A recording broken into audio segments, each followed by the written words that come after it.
केदार सिंह रावत विधायक यमुनोत्री जीत का दावा। यमुनोत्री विधानसभा में इस बार फिर से कमल खिलने जा रहा है।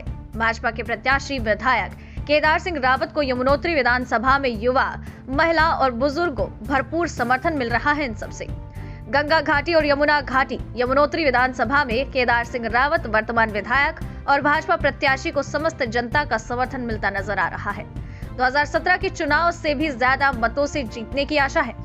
यमुनोत्री विधानसभा क्षेत्र में लोगों ने नवभारत समाचार के पत्रकार को विधानसभा के लिए केदार सिंह रावत भाजपा प्रत्याशी को मजबूत प्रत्याशी बताया। भाजपा में लोगों का कहना था कि केदार सिंह रावत अनुभवी, संघर्षशील और स्वच्छ छवि के प्रत्याशी हैं। नवभारत समाचार यमुनोत्री से मनीष चौहान की रिपोर्ट। आज यमुनोत्री विधानसभा के दूसरे दिन में हम पहुंचे हैं ब्रह्मकाल। आइए जानते हैं जनता से कि क्या इस इलेक्शन में उनकी उम्मीदें हैं और इस इलेक्शन को किस तरह से देख रहे हैं।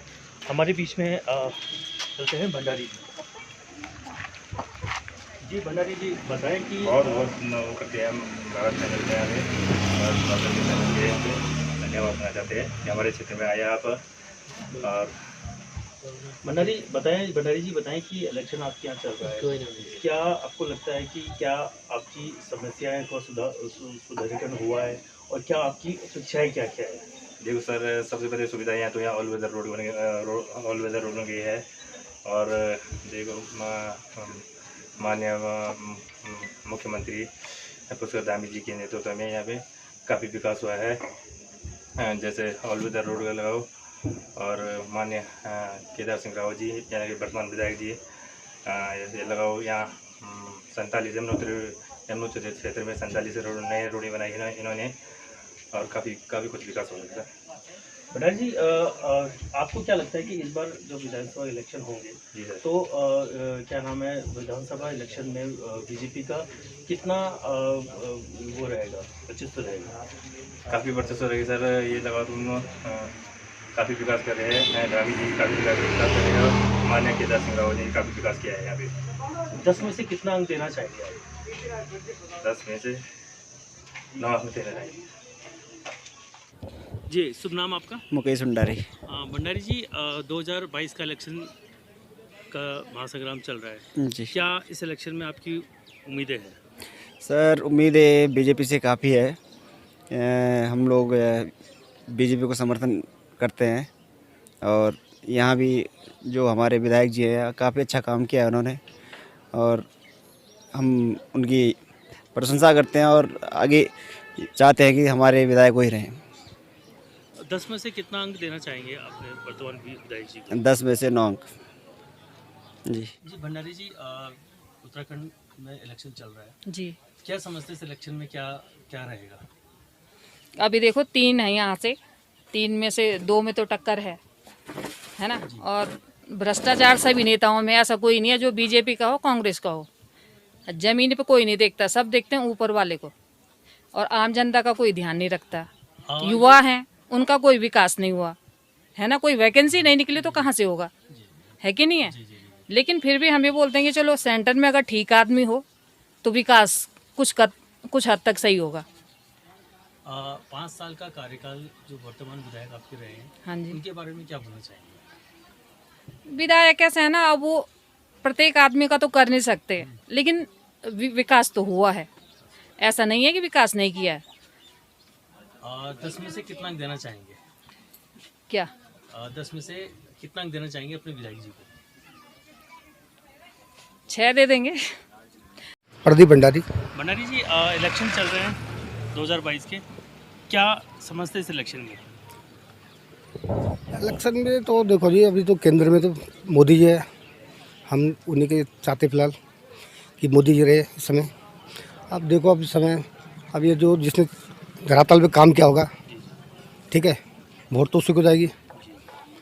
अब नए लोग जुड़ते रहते इसमें, बाद बाकी अब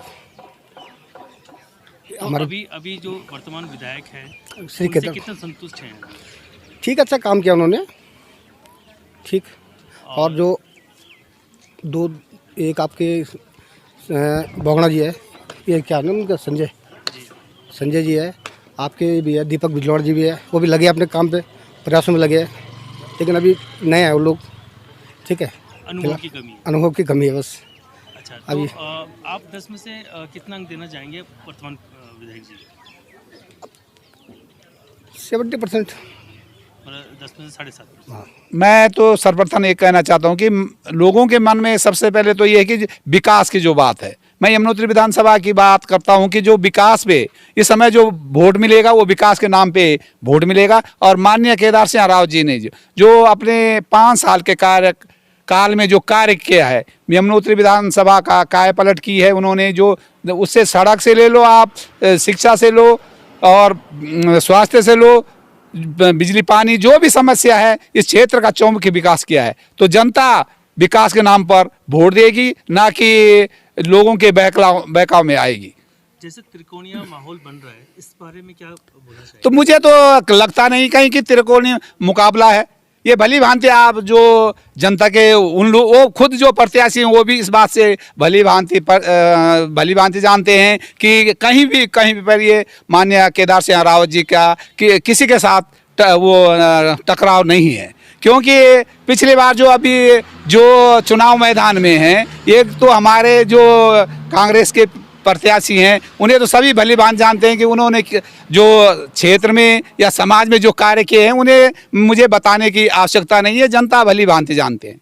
रही बात जो हमारे निर्दलीय साथी हैं, वो भी जो पिछली बार भी जो चुनाव हार गए थे, तो मैं उनसे ये पूछना चाहता हूँ और जनता भी पूछेगी कि अगर आप 5 साल विपक्ष में रहे हैं तो आपने जन समस्या या जन क्षेत्र के विकास के लिए आपने कौन सा आंदोलन किया या आपने कौन सा मुद्दा क्षेत्र का उठाया।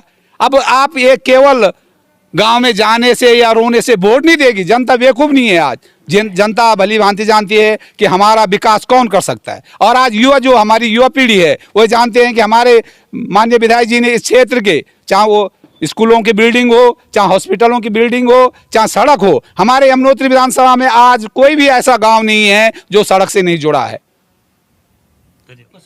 अमरिंदर सिंह ब्रह्मखाल से हूँ जी। सर बताएं कि चुनाव चल रहा है, क्या आप चुनाव के बारे में बोलना चाहिए? चुनाव का ठीक चल रहा है दौर, सभी लोग अपनी दौड़ में लगे हैं। तो हमें ये लग रहा है कि दीपक और संजू दोनों कांग्रेसी हैं, तो उसके चक्कर में भाजपा वालों को फ़ायदा हो सकता है, राष्ट्रीय कमल खिल सकता है। और उसके साथ सभी लोग जुड़े हुए हैं, मोदी से भी जुड़े हैं, उससे भी जुड़े हैं। और ये हमारे केदार सिंह के कार्य भी बहुत अच्छे उज्ज्वल कार्य हैं। जैसे हमारे डिग्री कॉलेज हो गए जिनका निर्माण करवाया, बहुत सारे लोग मुख्यमंत्री राहत कोष के, ई श्रमिक कार्ड हो गए, कई कार्डों का फ़ायदा जो जनता को मिल रहा है। इसलिए हम चाह रहे हैं कि कमल ही खिलाएं और उसको यही सभी लोग वोट करें। 10 में से कितना संख्या देना चाहेंगे विधायक जी को? 10 में से तो हम 9 संख्या से विधायक जी को देना चाहेंगे। क्यों? कि इन दोनों की टक्कर में अगर बीजेपी नहीं निकली तो बेकार है बीजेपी का जीना भी, है ना। बीजेपी एक ऐसी पार्टी है कि सामाजिक पार्टी है और सही पार्टी है, और हम लोगों को उसी को चुनना चाहिए। और हम लोगों को ये है कि अगर हम रावत जी को छोड़ देंगे तो हमें नेता नहीं मिलेगा। इन जैसा नेता दोबारा मिलना बहुत मुश्किल है। और इसलिए मैं चाह रहा हूँ कि हमारे जो बड़े बड़े कार्य हैं, सभी गाँव की रोडें हैं, सड़कें हैं, अस्पताल है, सभी पे उन्होंने अच्छे ढंग से विचार से कार्य किया है। हम लोग सभी चाहेंगे बीजेपी को ही समर्थन करें और कमल को ही खिलाएं।